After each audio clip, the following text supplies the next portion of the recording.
My name is Emma, and today I want to talk about breakfast food that we eat on the weekend.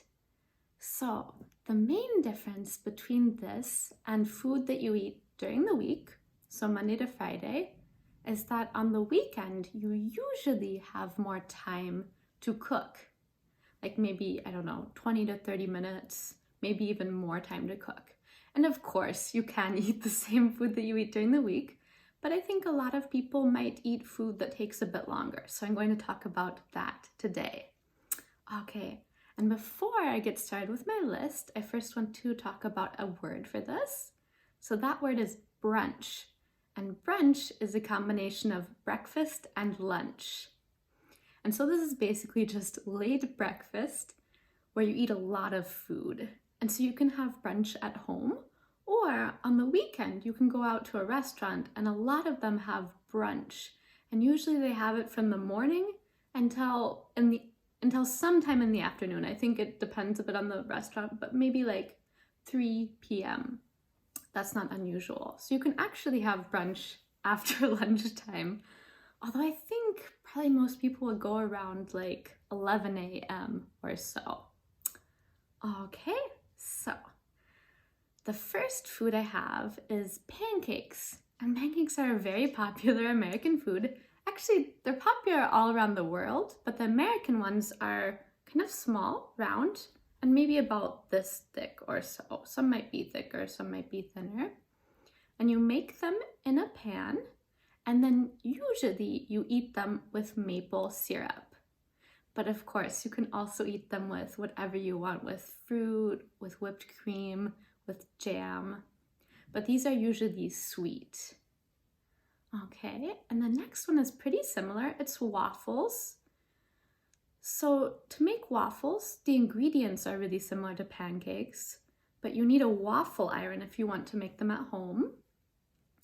And you put the batter into the waffle iron and then you cook it in there. And then I think usually they're about this big or so, but that depends. And you also eat them with maple syrup, but again, you can eat them with whatever you want. And they're usually sweet. Okay, so the next one I think is a pretty popular combination. So eggs, bacon, and hash browns. So bacon is meat, and then hash browns are potatoes that are cut up into small pieces and fried. Actually, all of these foods are fried, like in a pan. You would make them in a frying pan. And I think it just takes a little bit of time because you have to make 3 different things. But actually, it's pretty easy. You fry all of them. It's pretty straightforward. And I think this is pretty popular. I know this is my dad's favorite. So whenever he goes to a restaurant for breakfast, he always orders this. Okay.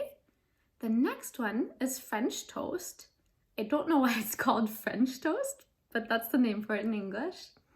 And so this is pieces of bread, usually like square pieces of bread that you dip into eggs and then you fry them. And they're sweet. And again, you eat this like you would eat pancakes and waffles. You would eat it with syrup. Okay, the next one is quiche. So this is baked eggs, like eggs that you bake in the oven.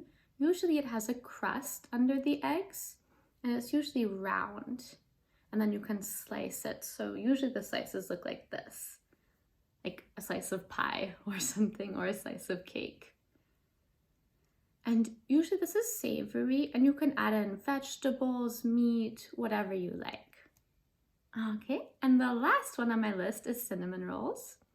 So you could eat cinnamon rolls during the week if you buy them at a store. That would be pretty quick.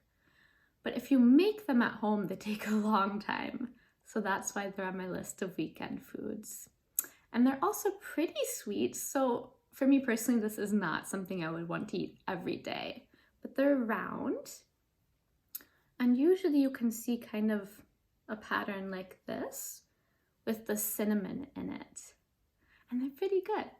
Okay, so that's it for my list of weekend foods. Of course, if you go to a restaurant, you'll probably see a lot more food, but these I think are pretty common ones that you could do yourself at home if you wanted to. Okay, thank you guys so much for listening and see you again next time. Goodbye.